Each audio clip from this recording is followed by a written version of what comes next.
اس نے حضرت آدم کی اولاد میں حابیل اور قابیل میں ہو گیا یار. جی سر. جی سر جناب کیا بات ہے کی بات ہاں کہ مذاکرات کمیٹیاں بنی ہیں مذاکرات سے اچھی. جی میں آپ سے عرض کر رہا تھا کہ مذاکرات اس کے درمیان ہوتے ہیں جو پاورز ہیں.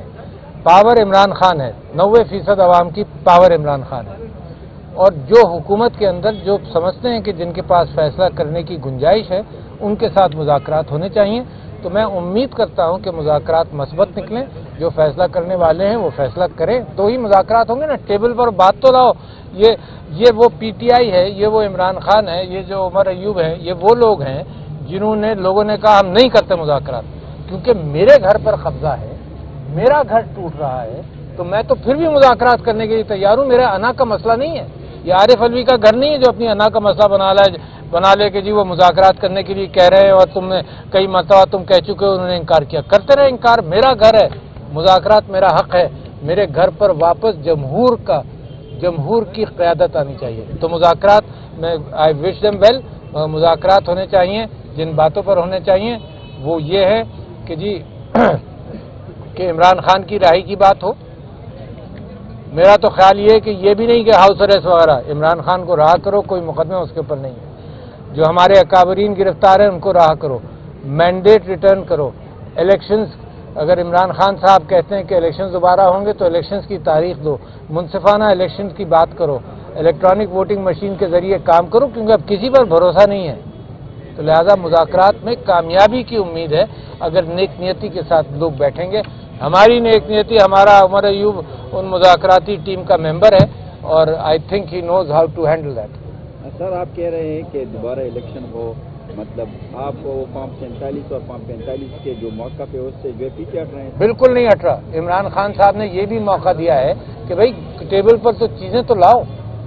فارم پہ انہوں نے حشر جو ووٹروں کا کیا ہے وہ ڈبل سٹیمپنگ کی ہے, نیچے سے اوپر سے تھیلا سیل ہے, نیچے سے کھول کر گڑبڑ کر دیا. تو یہ جھوٹی حکومت ہے یار, فارم 47 والی جھوٹ پر قائم ہے. اور یہ بھی پوچھ لیجئے کہ میں یہاں آیا کیوں ہوں, آپ کی مہمانداری. آپ کس سلسلے میں آئے ہیں؟ آپ سندھ اور پنجاب کو کراس کر کے جب سر پشاور آئے ہیں تو کیا وہاں پہ دیکھیے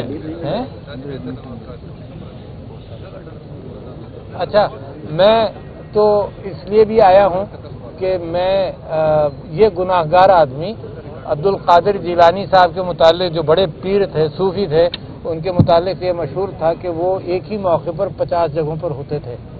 تو میں اور یہ ہم گناہگار بھی کچھ صوفی بن گئے کہ ایک ہی موقع پر ہم 10 جگہ برآمد ہوئے, اس سے بھی زیادہ برآمد ہوئے. تو جو مقدمے بنے, جب میں تھا بھی نہیں اس جگہ پر, کراچی میں تھا, مقدمے کے اندر یہ کہانی ہے کہ جی میں موجود تھا, تو اس کے لیے بیل کرانے آیا ہوں. اور یہ حکومت کا وقت ضائع ہو رہا ہے. حکومت اربہ روپے, خربوں روپے کا نقصان پاکستان کو ہوا ہے رجیم چینج کے بعد. تو میں تو ان لوگوں نے تو مارے کھائی ہیں اس بیچارے کے, یہاں پر ٹیئر گیس شل لگائے, کمر پہ اس کو سوٹیاں پڑی ہیں. تو میں تو یہ تو سب لوگ میرے لیے ہیروز ہیں, میں تو اتنی مار بھی نہیں کھائی ابھی تک. سر موٹر سائیکل چوری یا 14 فارمیٹ کے مقدمہ تو درج نہیں ہے نا آپ کے اوپر؟ نہیں, ہو جائے گا نا.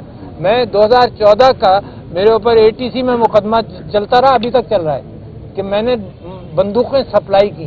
پولیس والوں کی گواہی ہے کہ میں نے بندوقیں سپلائی کی. تو میں اس کورٹ میں صدر ہوتے ہوئے ATC کورٹ میں, ارجمن صاحب کی کورٹ میں گیا اور میں نے کہا جی میں اس کے اندر ایمنیٹی بھی نہیں, اپنی امیونٹی بھی نہیں کلیم کر رہا, صدر ہوں, فیصلہ کر لیں. انہوں نے فیصلہ کر دیا, پھر حکومت نے میرے ہوتے ہوئے اپیل کر دی, تو وہاں بھی میں کرمنل ہوں, ایلیج کرمنل.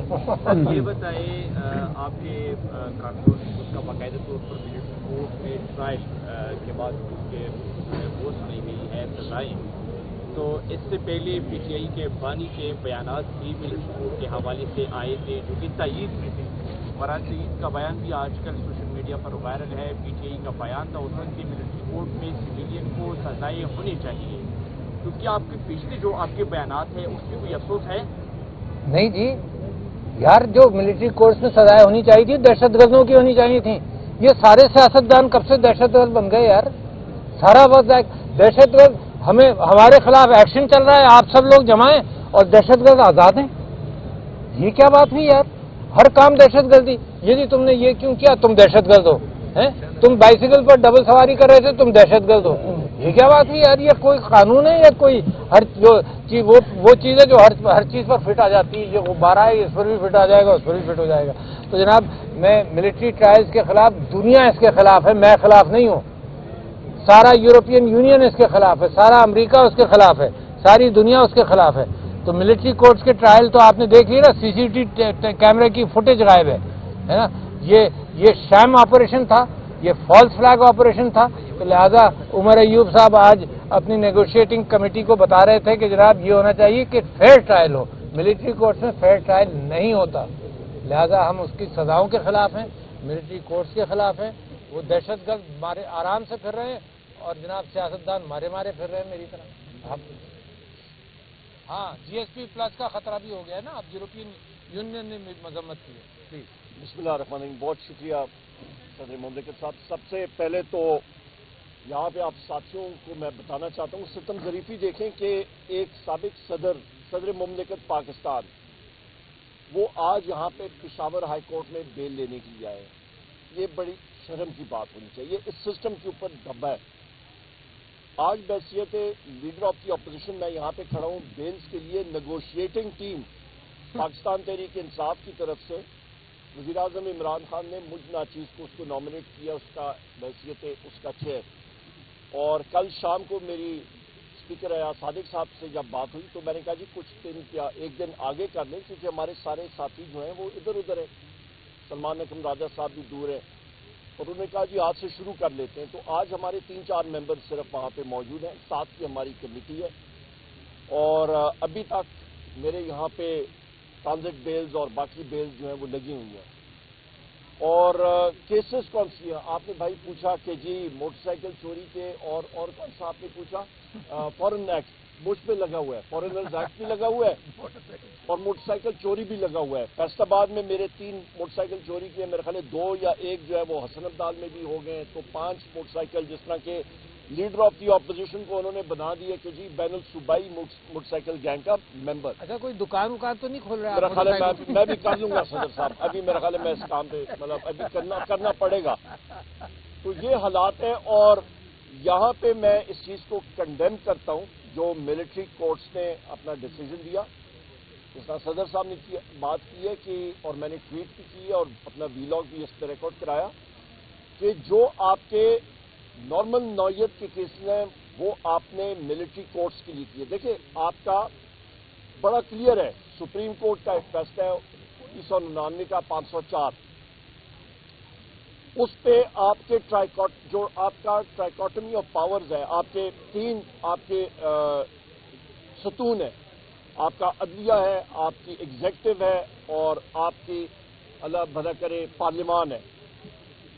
جو آپ کی اسٹیٹ ہے، اسٹیٹ کے اندر آرٹیکل 7 میں اس کی ڈیٹیل موجود ہے۔ اس ڈیٹیل میں آئین میں اس میں ریپیٹ نہیں کرتا ہوں، پر اس کو سم اپ کرنے کے لیے میں صرف یہ کرتا ہوں کہ جناب اس پہ نیشنل اسمبلی، سینٹ، صوبائی آپ کی فیڈرل حکومت، صوبائی اسمبلی، صوبائی حکومتیں اور وہ ادارے جو ٹیکس نافذ کر سکتی ہیں، یہ آپ کی اسٹیٹ کا، اس کو اسٹیٹ کہلاتے ہیں۔ باقی ادارے چاہے وہ مسلح افواج ہو، رینجرز ہو، فائر بریگیڈ ہو، پولیس ہو، وہ اوزار ہیں اسٹیٹ کے۔ ملٹری کورٹ جو ہے وہ اوزار کا کورٹ ہے، وہ ملٹری کے کورٹس ہیں، وہ اٹھ کے آپ کے فیصلے کورٹس کے ذمہ داری نہیں یوزرپ کر سکتے، لہذا یہ فیصلے نل اینڈ وائڈ ہو جائیں گے انشاءاللہ تعالی۔ Point number 1۔ پوائنٹ نمبر 2، ہمارے جو ملٹری کورٹس کے لوگ جن کے خلاف ہوا ہے، ابھی بھی ہمارے ساتھی یہاں پہ موجود ہیں، ان کے لیے ہم لوگ ریٹ پٹیشن ضرور کریں گے اور اس کو پرسو کریں گے، اور امید یہی ہے کہ سپیریئر کورٹس اس کو اڑا دیں گے۔ تیسری اہم بات یہ ہے کہ مذاکراتی ٹیم کے حوالے سے پاکستان تحریک انصاف نے وزیر اعظم عمران خان صاحب نے 5 دسمبر کو، میں وہاں پہ موجود تھا جیل ٹرائل میں، کیونکہ میرے اوپر بھی وہ چارجز لگ رہے تھے جو وزیر اعظم عمران خان صاحب پہ لگ رہے تھے۔ انہوں نے مجھے بلا کے کہا کہ مذاکراتی ٹیم بنانی ہے، اور ہم نے اناؤنس کی، بلکہ اسی دن شام کو مجھے اریسٹ کر دیا گیا تھا انلیگل کنفائنمنٹ میں، اور کنٹمپٹ آف کورٹ بھی پولیس پہ لگی ہے اس پہ۔ تو لہذا اس پہ ہمارے جو پوائنٹس ہیں، نمبر 1 ہمارے اسیران یعنی کہ وزیر اعظم عمران خان صاحب، شاہ محمود قریشی صاحب، یاسمین راشد صاحبہ، ہمارے عمر چیمہ صاحب، ہمارے اجاز چودھری صاحب، میاں محمود الرشید صاحب، حسان نیازی صاحب جو ملٹری کورٹ میں ہیں، ہمارے ملٹری جیل کے اندر جو ہمارے ساتھی اس وقت اسیران ہیں، باقی اسیران، ان کی فل فور آزادی۔ نمبر 2، ہمارے جو 9 مئی کا کمیشن ہونا چاہیے کہ وہ CCTV فوٹیج سامنے آنی چاہیے۔ ہماری 26 نومبر 2024 میں جو سانحہ ہوا ہے ڈی چوک، اس کا کمیشن ہونا چاہیے۔ ہمارے اس کے ساتھ ساتھ جو الیکشنز ہیں، الیکشن کا پروسیس، اس کا صاف شفاف انکوائری اور fresh and free and fair election کی طرف ہمیں جانا چاہیے۔ یہ وہ ضروری چیزیں ہیں جو ہم نے سامنے رکھنی ہیں، اور اس پہ ہماری طرف سے نیک نیتی سے ہم نے ساری چیزیں سامنے رکھی ہیں، کیونکہ آپ میڈیا کے توسط سے میں یہ چیز واضح کرنا چاہتا ہوں کہ پاکستان میں تب تک استحکام نہیں آئے گا جب تک آئین اور قانون کی بالادستی نہیں ہوگی۔ دنیا اس وقت انویسٹمنٹ نہیں کر رہی ہے اور اس پہ ہمیں تعجب نہیں ہونا چاہیے۔ PIA کی بڈ پرائس انہوں نے بولی، ان کا خیال تھا کہ 85 ارب روپے آیا جناب والا 10 ارب روپے بھی نہیں۔ کیوں؟ کیونکہ دنیا نے دیکھ لیا ہے کہ یہاں پہ عدم استحکام ہے، یہاں پہ آپ کا آئین اور قانون ہے ہی نہیں، سو لہٰذا وہ کیوں یہاں پہ انویسٹمنٹ کریں؟ سو لہٰذا پاکستان کو یا آگے ہم نے ترقی کی راستے پہ گامزن کرنا ہے تو free and fair election electronic voting machines کے ذریعے آنا چاہیے، اور اس کے ذریعے جو بھی حکومت آئے، ہم لوگ PTI کے لوگ ہیں، ہم لوگ ورکر ہیں، ہم لوگ نہیں کہتے ہیں کہ PTI کی حکومت آئے، نہیں، جو اس فری اینڈ فیئر الیکشن سے جو بھی حکومت آئے، جس کے پاس پاکستان کی عوام کا مینڈیٹ ہو، وہ 100 بسم اللہ آ کے ملک کو سنوارے۔